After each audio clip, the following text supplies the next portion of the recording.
મહીસાગર જિલ્લામાં માર્ગ અકસ્માતમાં મરણ જનાર મહિલા પોલીસ કર્મચારીના પરિવારને ₹1 કરોડની સહાય મળી. બાલાસિનોર માર્ગ અકસ્માતમાં મરણ જનાર મહિલા કર્મચારી તુલસીબેનના પરિવારને મળી સહાય. જિલ્લા પોલીસ દ્વારા 17 લાખ અને એક્સિસ બેંક દ્વારા ₹1 કરોડની સહાય કરાઈ. જિલ્લા પોલીસ વડા અને બેંકના કર્મચારી દ્વારા ચેક પોલીસ સ્ટેશનમાં ફરજ બજાવતા વુમન પોલીસ કોન્સ્ટેબલ તુલસીબેન ગરોડ આમનો 4 એપ્રિલ 2024 એટલે કે ગયા વર્ષે એક રોડ અકસ્માતમાં દેહાંત થયેલું હતું.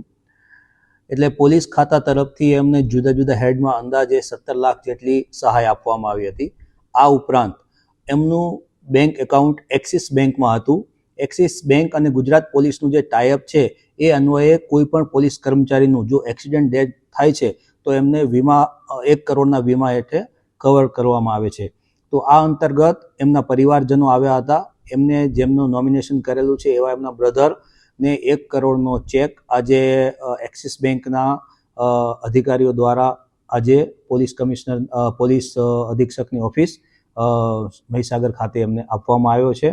અને એમના પરિવારજનો જે વ્યક્તિ ગયું એની તો ખોટ ક્યારેય પૂરાઈ શકતી નથી, પરંતુ જે એક એગ્રીમેન્ટ થયેલ છે બેંક સાથે એ પ્રમાણે બેંકે એમની ફરજ નિભાવી છે અને 1 કરોડ જેટલી રકમ એમના ખાતામાં આપવામાં આવી છે. Thank you.